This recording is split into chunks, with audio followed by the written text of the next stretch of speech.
Hey everybody, Mr. Bookie Boo here. How did you like that little intro I did? I've been messing around a little bit with the iMovie, and it was my first attempt at actually merging some videos together, because I know a lot of you have been asking me you want to see like all the stuff going, you want to see the trains going, you want to see like all the amusement park rides running, and the problem I have is that they're really loud. So you probably wouldn't be able to hear me talk while everything's running, and then for me to like stop and turn it off in the video and yada yada yada, it just makes it kind of tough. So I thought I would mess around with some different clips and kind of mash them all together. And what you see is what you just watched with that intro there. So hopefully you enjoyed that. Let me know what you think. And maybe in the future I'll do a little bit more of that so you can kind of see how Bricksburg comes alive. And as I improve with my video skills too, I'll be able to do a little bit more with it as well, right? So we're back with a new city update this month. Lots of big changes again. It's been a pretty productive couple months since I redesigned Bricksburg here. And we're going to start over on this side of town here, in this little area right here. What you see in front of you is the latest edition, which I literally just finished up earlier today. Well, it's not quite done yet, but almost finished up earlier today. This is a new pedestrian bridge. Now, I got this inspiration from Brisbane Lego on Instagram. He made one for his city, which it looks fabulous. Go check him out if you haven't already. And I just said, you know what? I have this odd corner, which if you remember, there was nothing here. In fact, last video, there were just yellow bricks here as placeholders holding everything together. And I was like, what am I going to do in this area? I needed something to kind of make it stand out and pop. And then I saw his Instagram and I was like, man, that's like, would be perfect in this little area here. So what you see, this is a pedestrian bridge. It models the this kind of the style of the overpass that I have further down in the layout, which I'll show you in a minute. But what I'm going to do is actually, I'm waiting on a Bricklink order, is it's going to be like kind of like a suspension bridge. So it's similar to that Spider-Man bridge that came out a couple years back. I'm going to have the little like brick things hanging down here on the sides to kind of make it look like a little mini Golden Gate Bridge, although it's not going to be golden. It's going to be blue and light bluish gray. But anyway, and then I needed something to anchor it on this side over here, which is, my love of castle and all things castle, especially the old school Lego castle sets, which I really hope that someday they'll come out with more of those. So I just decided to make this little tower that this kind of harkens back to the old days of Bricksburg, back when it was more of a medieval setting. I'm still adding some details to this, but that kind of anchors the bridge, fills in this space nicely. And what I'm doing down below here, you can kind of see a little bit here. If I zoom a little bit, so I'm planting some trees and stuff. I'm going to have a little picnic area, some little cobblestone walkways, a few more trees, maybe a small little lake or something. I don't know, just like a little picnic area. And so that's kind of going to be it. Now, I know I've already gotten a bunch of questions. How in the world did I anchor this thing and get it offset on the layout? So I'm going to go into that briefly and give you a little overview of what I did. As you can see, we'll get a little top level view here so you can kind of see it. It is at it's not quite a right angle. It's like a 45-degree angle roughly, I'd say. I don't know. What do you think? What I did over here though is basically where the bridge connects to the where the bridge connects up here, right there is a hinge brick that's hinge onto the bridge, actual part of the bridge here, and then hinges into the actual structure of the city wall. And then you can see real good right in the middle here for the middle supports. If you look right in the middle, you see those little white plates. Those are actually turntables. So those are the 2x2 plate turntables. I was able to set those in the on the base plate, and then actually rotate the turntable part to fit, and it lines up pretty well with the legs. And so that's what the middle part is that's secured. And then over here, now right now it's actually just kind of floating on tiles, but what I'm going to do is I'm probably going to use some jumper plates to secure the tower over here. I haven't had a chance to play with it, how they lay out, but basically jumper plates are gold for this kind of work. When you're doing anything at odd angles, you can figure out where they connect up to the bricks that you want to offset, and then you can use that, and usually you can find a geometric way to make it connect. It might be the one on the far right, it might be the one in the middle, but you will eventually find the right combination of studs and bricks to line it up and to fit almost any angle. I've never had a problem where I couldn't connect an angle there, and so that's kind of what that's kind of how that's going to be fastened. I need to do that. I also ordered some more of those new half tiles that came with the new roller coaster. I love that part. I can't wait till that roll it out into more sets so I can add that. But I'm gonna fill in the foundation there with some more of those half tiles, which I absolutely love. Now, moving along here, the other things that we've been doing is you'll notice there's a lot more lights in Bricksburg since last month. So we've lit up the Parisian restaurant, 3 POs. One of the townhomes is currently lit up. And then also we've done a lot of work in the farmer's market area. So we've added a few things. I've also added more detail. We worked on the bike path behind the farmer's market is nearly complete. I still need to figure out this area here. If you have ideas, let me know. I know I got a lot of good ideas on Instagram on what I should do. Some of you said maybe like a beer garden or like a more like farmer's market stalls or more shops, more seating areas for the restaurant. All those are good ideas. I'm still trying to figure out the perfect thing to put right in that little spot. But we're off to a pretty good start with that. Now, looking over, going down, we'll go scooch down a little bit here, and you can kind of see some more of the stuff that's going on. The yard is pretty much unchanged, the freight yard here, although you will notice Harry Potter's starting to invade Bricksburg now. So, I did manage to score a few of the new Harry Potter sets. I did not get them on Lego.com because by the time I got them, they were already on back order. So actually, I ordered a couple on back order, but then I managed to find these guys at Target. So I found Hogwarts at Target. And the new Hogwarts Express, awesome set, love it. Don't love that it's not motorized. Now, you saw at the very beginning of that video, the intro, so I've managed to motorize this thing.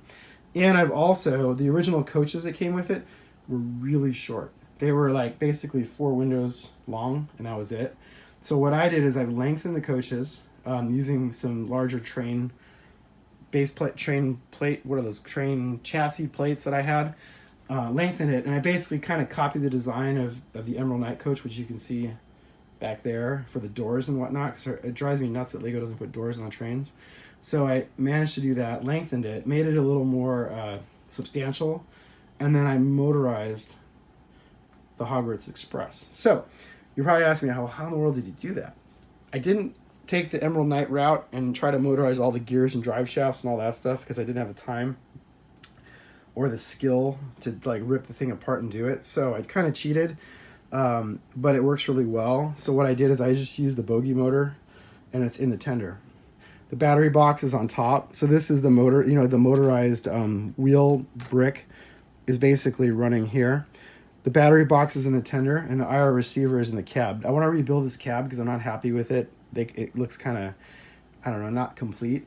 But the IR sensor is in there. And what I'll probably end up doing is actually once the new Bluetooth train stuff is more widely available, I'm going to replace all my trains with that to control it, because the IR stuff doesn't work too well when it's behind the wall, and I have to wait for it to come back around if I want to adjust the speed or do any of that kind of stuff. So I'm pretty happy with how this turned out so far. We'll be adding more to that soon.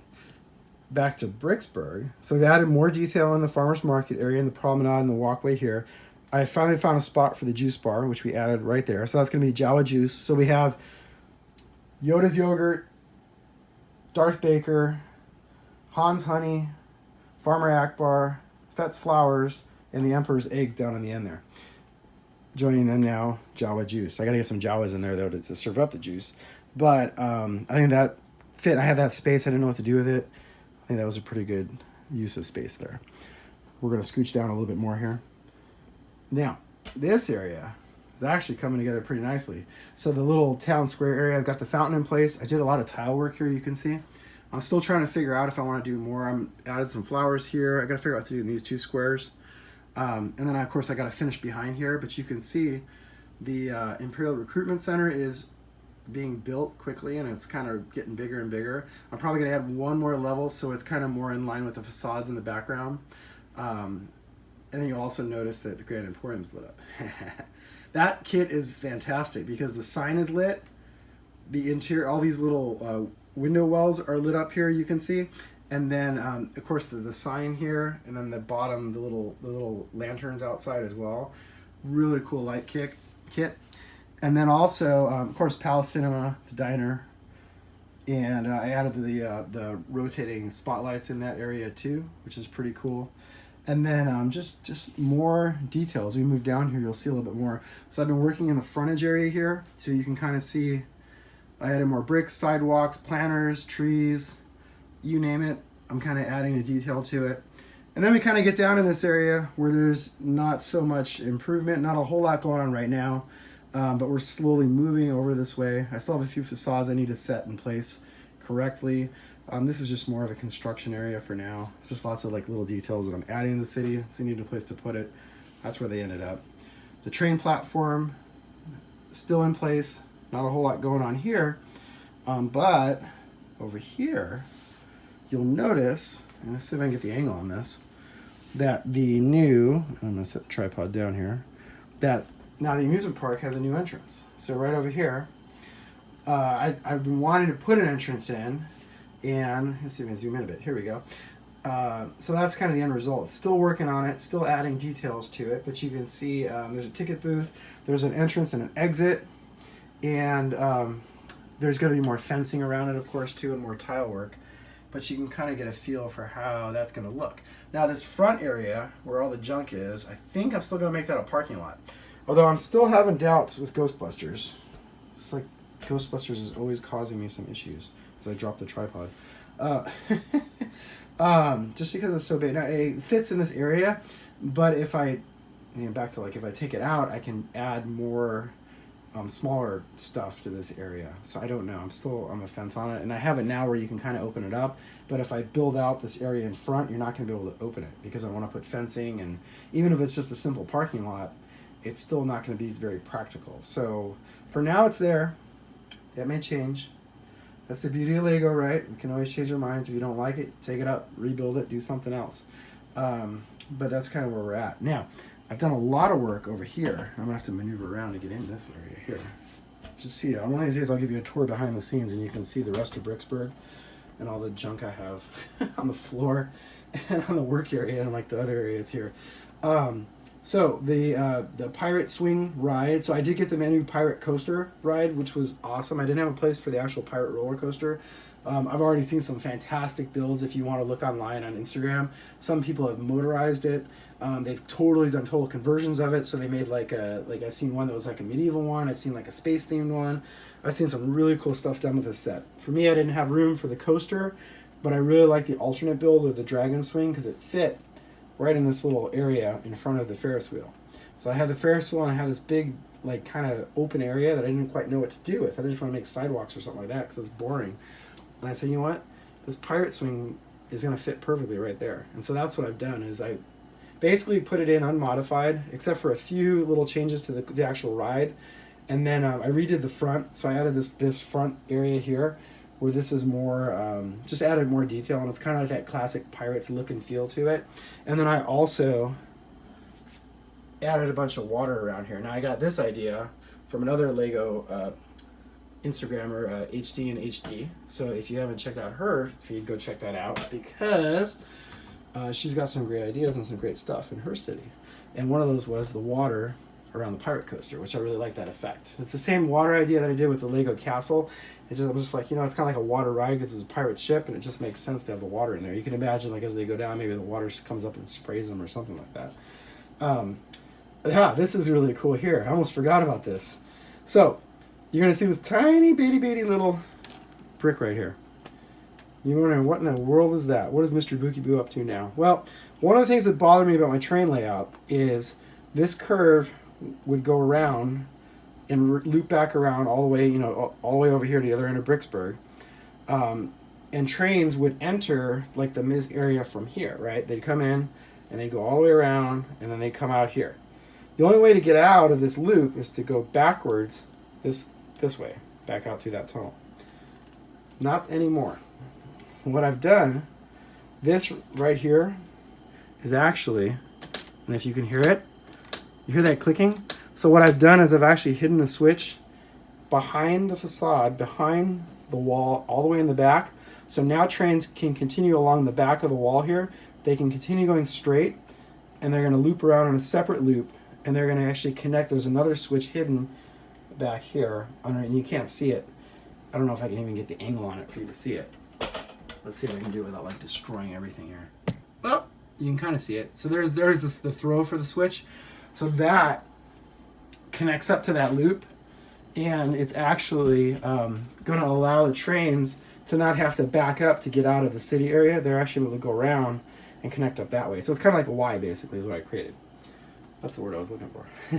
So I was pretty excited about that because I figured out how to like throw a switch remotely. So basically what I did is I'll have to like disassemble and get some pictures and show you guys. But basically what it is, it's just a really long set of bricks that are attached together. It's 1 by 12s, 1 by whatever I can find, 1 by 10s, 1 by 12s, with plates kind of sandwiched on top and bottom so that the plates kind of hold it really sturdy. And then there's tiles underneath that they glide on. And then there's actually little brick built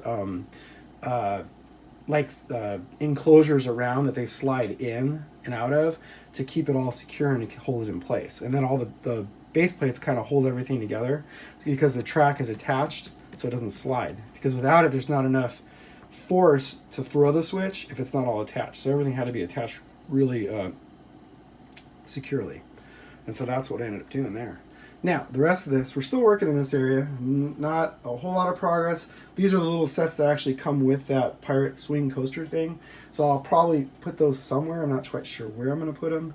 And of course, the roller coaster down here is pretty much in place. Now, I'm working on some fencing in the front. I'm not sure if I like that fencing. I was doing flowers, but they all got knocked down as the gears turn and all this stuff over here. I might do something else. I don't know. And you probably are wondering, what in the world is going on here? So initially this was going to be all rock wall, and I think if you remember in the last video or some of the pictures I posted, I had this rock wall actually went all the way over here, all the way to there. And you guys just, there's the rock wall remnants I'm hiding right now. And I started thinking about it. I said, you know what? I'm not too thrilled about, I have all this space and I'm kind of wasting it. So what I'm thinking is I'm continuing the little pirate theme here and doing like a little, kind of like a little Pirates of the Caribbean kind of ride down below here. So that's, I'm in the really early stages of kind of thinking about it, but this gives you a kind of behind the scenes look at how I think about things and how I develop and design stuff. And so you can see that's the really early beginnings of what I think is going to be a pretty cool ride. Now initially I wanted to motorize the boats, and I looked and tried to brainstorm ideas, and I just cannot figure out how to motorize it easily. And so it might just be a static thing for now, but eventually it would be pretty cool to motorize it. So I don't know. I thought I'd do a train track, but I don't have enough of a return loop to do a row of track. And then I also thought, you know, I'd have to do some kind of like a conveyor belt or something, but then it'd have to be mounted sideways and so on and on. I don't know. So we'll see. We'll see if I can. I don't know if I can pull it off or not, but we'll see. But that's kind of that. So it's pretty. It's a fun. This has been a fun little project. The curved walls. These are the same design curve that I use in the Disney Castle, which I really like because it's just different for Lego, because Lego tends to be blocky and square. The curved walls just give it a kind of a different look and feel, which I really like. Now, not much has changed over here at all. This is still the storage area. However, what I've decided, what I think, I haven't made a decision yet, but what I think is going to happen is this area right here, where Ninjago Land was and still kind of is, I think this is going to become Harry Potter Land. It's going to merge, it's going to be part of the amusement park, kind of just like Universal Studios where they have Harry Potter Land. That's what I'm kind of envisioning. Harry Potter Land, and then this is going to flow into Ninjago Land over here, which means I probably won't have enough room for a harbor, but that's okay. You can see some of the light kitting that I use here, but that's okay. I can give up the harbor for now, but I think it's going to be Harry Potter Land and then Ninjago Land, because these new Harry Potter sets are awesome. I don't know if have you guys seen them yet? They are really cool. The new Hogwarts Castle is awesome. It's like kind of a two-part set. It's got the Great Hall, and then the other part is sorry, I'm moving go back and up here. Is the other part is like a more of the castle that kind of goes with that. Really cool stuff. So I'm pretty excited about that as well. Of course, we're going to add some more lights. I've got Fire Brigade ready to go. I need to light that up. Hopefully by the next update, that'll be going as well. And that is kind of where we're at. So I hope you enjoyed watching this update. This one was kind of fun. Let me know what you think about that intro. Did you like that? I don't know if I'm going to do that every time, but I might. If there's like light and sound and motion and stuff that I want to kind of show off, maybe I'll do a little bit more of that. And thanks for watching. Make sure you're subscribed so you get more updates. And I'm going to try to update more frequently. I know I said I was last time, I didn't do it. I'm going to try though. I want to do some more how-tos. You guys that asked me like how I build the retaining walls, actually showing you how I connect like the offset tower kind of stuff, like this kind of stuff over here, how I even motorize the Hogwarts. So there's a lot of stuff I want to do. So keep your eyes peeled and we'll be getting more content out to you guys soon. Thanks for watching and I'll be back soon.